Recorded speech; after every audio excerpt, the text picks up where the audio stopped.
قرآن مجید کا اسلوب بیان دیکھیے کتنا دل آویز اور خوبصورت، اور مذہب اسلام کی خوبصورتی دیکھیے۔ غریبوں کو، یتیموں کو، لاچاروں کو، اپاہج اور کمزوروں کو، بیوگان اور اراملہ اور مساکین کو مدد کرنا، ان کی اعانت کرنا، ان کو کھانا دینا، یہ تو سارے لوگ کہتے ہیں، لیکن قرآن نے کتنی خوبصورتی کے ساتھ ہمیں بتایا کہ مسئلہ کھانے کا نہیں ہے، مسئلہ ان کو عزت دینے کا ہے۔ اگر تم ان کو کھانا دیتے ہو اور تذلیل بھی کرتے ہو تو تم اللہ کی رضا کبھی نہیں پا سکتے۔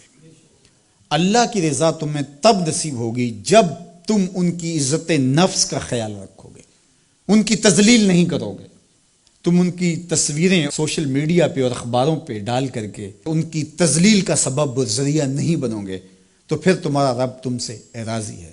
تو بات کھانا دینے کی نہیں ہے، قرآن کہتا ہے تم ان کی خدمت کرو، ان کو کھانا کھلاؤ، لیکن اس چیز کا تمہیں پہلے خیال ہونا چاہیے کہ تم ان کی عزت نفس کو مجروح نہ ہونے دینا۔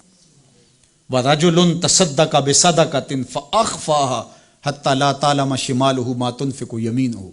میرے حضور نے فرمایا جس شخص نے صدقہ کیا اور اتنے مخفی انداز میں کیا کہ جو دائیں ہاتھ نے خرچ کیا بائیں ہاتھ کو اس کا پتہ ہی نہ چلا، قیامت کے دن جب کوئی سایہ نہیں ہوگا اللہ ایسے شخص کو اپنے عرش کا ٹھنڈا سایہ نصیب فرمائے گا۔ کتنی بڑی بات ہے۔ قرآن نے ہمیں سرًا و اعلانیہ دونوں طریقے بتائے ہیں۔ اعلانیہ بھی خرچ کر سکتے ہو، مخفی بھی خرچ کر سکتے ہو، لیکن اعلانیہ خرچ تم تب کرو گے جب کسی کی عزت نفس کا مسئلہ نہیں ہوگا۔ آپ مسجد کے لیے فنڈ مانگ رہے ہیں، کوئی بات نہیں، یہاں تو کوئی ایسا شخص نہیں ہے، لیکن کسی ایک شخص کو دے رہے ہیں تو پھر آپ کو اس بات کا خیال کرنا ہوگا، اس وقت پھر مخفی کرنا تمہارے لیے ضروری ہے۔ اسی طرح اگر تم ترغیب کے لیے کر رہے ہو تو کوئی بات نہیں ہے، لیکن اس میں بھی تم یہ خیال رکھو کہ ترغیب میں بھی کسی کا دل نہ دکھنے پائے، کسی کی تصویر نہ آنے پائے۔ ترغیب دلانے کے بہت سارے طریقے ہیں، لیکن ترغیب دلانے سے قبل اپنے دل سے سوال کر لو ترغیب کے پیچھے چھپی ہوئی کہیں ریاکاری تو نہیں ہے؟ چونکہ ریاکاری جو ہے یہ کالے پتھر پر کالے رنگ کی چونٹی چلے تو اس کی چال سے بھی زیادہ باریک ہے، تو یہ بڑی باریک چال ہے۔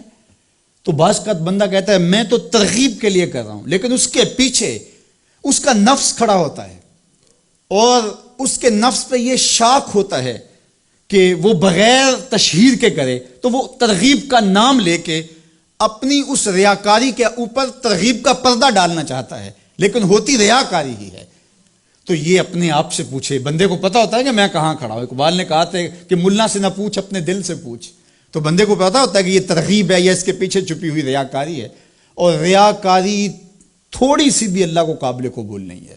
حضرت ابو امامہ الباہلی رضی اللہ تعالیٰ عنہ فرماتے ہیں کہ میں نے حضور سے پوچھا کہ ایک شخص جہاد کرتا ہے اور اپنی جان وار دیتا ہے اور اس کا مقصد اللہ کے دین کو سر بلند کرنا ہے، لیکن اس کے ذہن میں یہ بھی ہے کہ چلو میری بہادری کے جھنڈے بھی لگ جائیں گے، تو کیا اس کو اس عمل کا صلہ ملے گا؟ تو میرے حضور نے ارشاد فرمایا فلا شیء لہ، اسے کوئی اجر نہیں ملے گا۔ اللہ صرف اسی عمل کو قبول کرتا جو محض اس کے لیے کیا جائے۔